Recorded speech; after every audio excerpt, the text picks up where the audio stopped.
Approximately 7:20 this morning, we had a terror-related incident in the subway, the passageway between 42nd and 8th, 42nd and 7th. The governor's going to speak, the mayor's going to speak. I'm going to give you some more details. Danny Nigro is going to talk about some of the minor injuries, and then Joe Lhota is going to talk about subway service. Governor? Thank you. Thank you. Good morning to everyone. The first news this morning was obviously very frightening and disturbing. When you hear about a bomb in the subway station, which is in many ways one of our worst nightmares, the reality turns out better than the initial expectation and fear. You had a number of law enforcement agencies that did a fantastic job. The NYPD, the PAPD, the Port Authority Police, the MTA Police, they were all on it. You see behind us representatives of all the agencies coordinated. The Assistant Director of the FBI, Bill Sweeney, is here. So everyone worked together. There was an explosion. The police commissioner will go over the details. It was an effectively low-tech device. There were several injuries, we hope minor, and it was handled extraordinarily well. There was a disruption in train service and bus service while a sweep was being done. That's all being restored now, as you'll hear from Joe Lhota. The subway service, except at 42nd Street, is being restored. The Port Authority bus terminal is reopened, so buses will be running once again. This is New York. The reality is that we are a target by many who would like to make a statement against democracy, against freedom. We have the Statue of Liberty in our harbor, and that makes us an international target. We understand that. With the internet now, anyone can go on the internet and download garbage and vileness on how to put together an amateur-level explosive device. And that is the reality that we live with. The counter-reality is that this is New York, and we all pitch together, and we are a savvy people, and we keep our eyes open, and that's what See Something, Say Something is all about. And we have the best law enforcement on the globe, and we're all working together extraordinarily well. I want to thank the mayor and the mayor's office for doing a great job this morning. And we will go forward, and we'll go forward together. All the service will resume. Let's go back to work. We're not going to allow them to disrupt us. That's exactly what they want. And that is exactly what they're not going to get. Thank you. Well said. Thank you. Thank you very much, Governor. Let's be clear, as New Yorkers, our lives revolve around the subways. When we hear of an attack in the subway, it's incredibly unsettling. And let's be also clear, this was an attempted terrorist attack. Thank God the perpetrator did not achieve his ultimate goals. Thank God our first responders were there so quickly to address the situation, to make sure people were safe. Thank God the only injuries, as we know at this point, were minor. But I agree 100% with the governor's point that choice of New York is always for a reason, because we're a beacon to the world, and we actually show that a society of many faiths and many backgrounds can work, and we show that democracy can work, and our enemies want to undermine that. The terrorists want to undermine that, so they yearn to attack New York City. But New York City is blessed with the finest law enforcement, and what our first responders did today was another example of the ability to address the situation quickly, contain it, and make sure people are safe. Let me just say, it's very important for my fellow New Yorkers to know there are no additional known incidents at this time. There are no additional known activities. We will wait wait for a fuller investigation, of course, by the NYPD and the MTA police and Port Authority police and FBI. But at this point in time, all we know of is one individual who, thank God, was unsuccessful in his aims. There are also no credible and specific threats against New York City at this time. But we will give you more information, of course, as the investigation unfolds. The first responders responded brilliantly. Now the mission of the NYPD is to secure all major transit hubs and major sites in this city. So you'll see expanded NYPD presence today all over the city. New Yorkers have come to understand when you see our specialized forces, when you see those long guns and those highly trained officers, that's something that should be reassuring to you. It means NYPD is on full alert and out in force, and that means you're safe.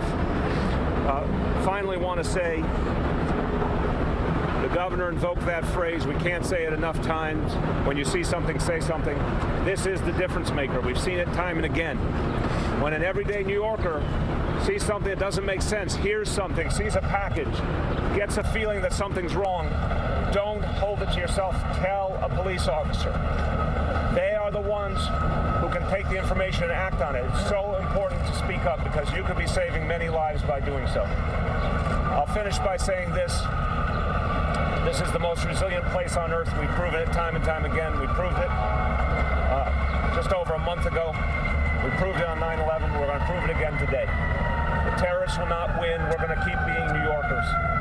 Let's get back to work. Thank you. All right, these are the preliminary facts. So it just happened a couple hours ago, so you have to understand these are preliminary facts. At approximately 7:20, at a below-ground walkway, which connects the I&D line at 42 and 8th Avenue with the IRT line at 42 and 7, and that's the shuttle at Times Square and the 1, 2, and 3 train. Police were called to a reported explosion. Responding units found an injured 27-year-old male. We've identified him as Akayed Ullah, A-K-A-Y-E-D-U-L-L-A-H. He had burns and wounds to his body. Preliminary investigation at the scene indicates this male was wearing an improvised, low-tech explosive device attached to his body. He intentionally detonated that device. Looks like there are 3 other people in the immediate area also sustained minor injuries, but Dan Nigro is going to talk about that. The subject was placed in custody and transported to Bellevue Hospital. Immediate police response to the scene included members of the Transit Bureau, Emergency Service Division, Bomb Squad, Counterterrorism, MTA Police, State Troopers, and the FBI's Joint Terrorist Task Force. In addition, the NYPD Strategic Response Group and Critical Response Command were assigned to other key transportation hubs in other locations throughout the city as a precautionary measure. This incident was captured on transit system video. A further review and interview of witnesses is underway. A thorough background investigation into Akayed Ullah is being conducted by the Joint Terrorist Task Force. We are asking anyone who may have any information about this individual or incident to call the terror hotline, and that's 888-NYC-SAFE. Just as the governor said, and as the mayor said, we are New Yorkers. We don't live in fear. If you see something that doesn't look right, you have an obligation to come forward, call 911, flag down a cop, and give us a chance to investigate it. Dan Nigro is going to talk about the injuries now. Dan? Thank you, Jim. As Police Commissioner mentioned, the perpetrator detonated the device.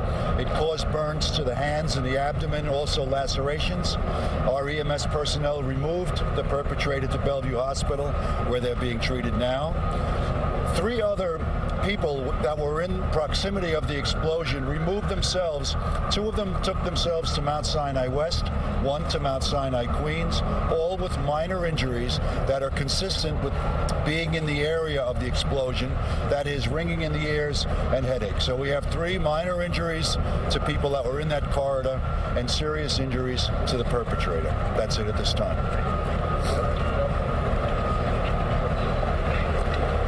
Thank you. As the commissioners have both said, and the mayor and the governor both said earlier this morning, we received an alert of the explosion that happened in the tunnel, and immediately the MTA and the Transit Authority shut down the lines on the 8th Avenue line, the A, the C, the E. many of them were rerouted. I will tell you right now, they are all back. The only disruption we have right now is that on both the 7th Avenue line as well as the 8th Avenue line, we're bypassing the Times Square 42nd Street corridor, and also the shuttle between Grand Central and Times Square is currently shut down. We expect it to be back up and normal by this evening's rush hour. I do want to also state that on November 6th, just a month or so ago, we had a tabletop exercise with the NYPD to coordinate our efforts in the event that something like this ever happened. And the result of that was today, in less than 2 hours, we are back totally up to speed and getting our passengers around. I want to especially thank not only the NYPD, but also our passengers and our customers for their patience. Thank you. All right, we're going to take some questions. Commissioner, did the suspect utter anything before he threw the device? The question is did the subject utter anything before he detonated the device? Part of the investigation. Commissioner, where was the device located? Potential target for years. I don't know if Joe can address this with the governor, but we typically have police on platforms and on trains, but there are a lot of these corridors connecting lines where you don't see a cop. Does this point out a potential security weakness or something that might be addressed? All right, the question is that transit seems to be an apparent target. Are there any weaknesses downstairs? Listen, we have almost 3,000 transit cops that work in the subway system every day. We have the strategic response group. We have the critical response command. All parts of the system are patrolled. Commissioner, yes. Can you describe, is it a belt, a backpack, or a vest? A little more about the device. And in the video, what does he look like he's doing? Does he look like he's waiting for a big crowd to gather? What is he doing? All right, the question was, what does the device look like, and what was the subject doing before he detonated? John Miller can talk about that.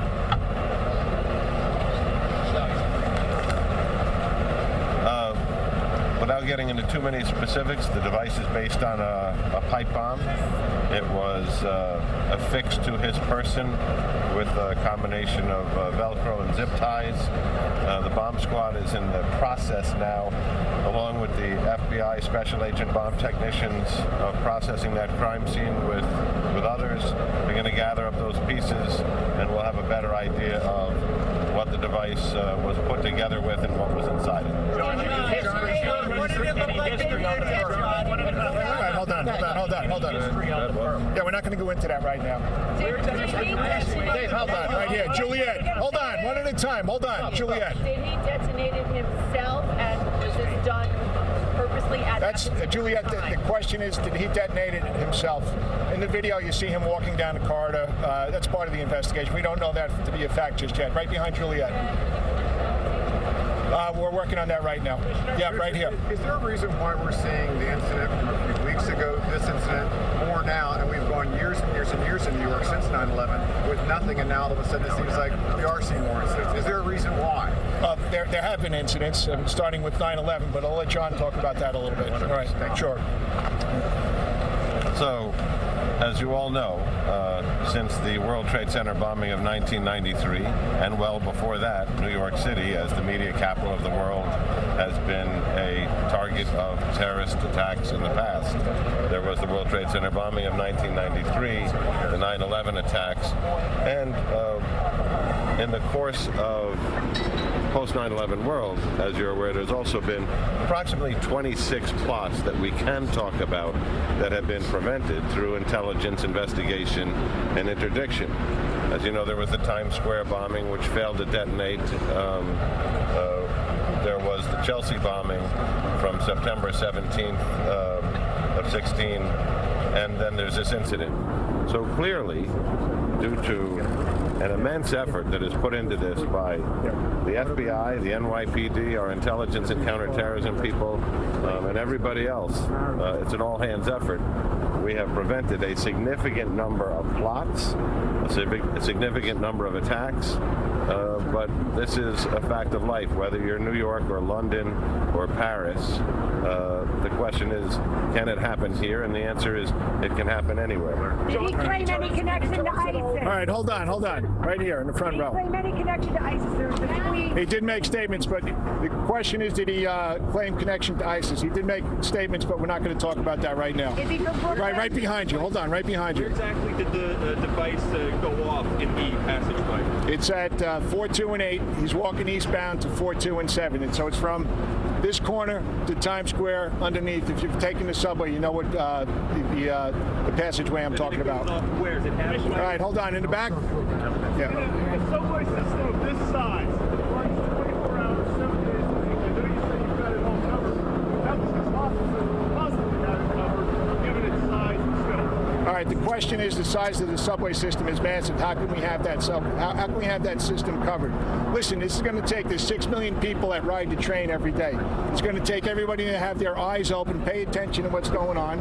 If you see something that makes you uncomfortable, make that phone call or talk to a cop. Give us a chance to investigate. Right in the back.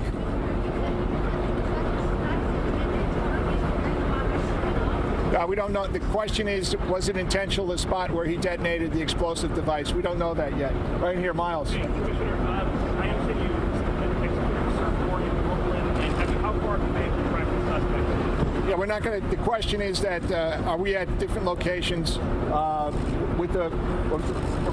in Brooklyn? I'm not going to go into that right now. This is part of what we do. We're investigating his background now to see what addresses he have, and we'll fully investigate him and the locations where he lives. All right, listen, we're going to come back to you later on with some more information. Thank you very much. Thank you, folks. Thank you.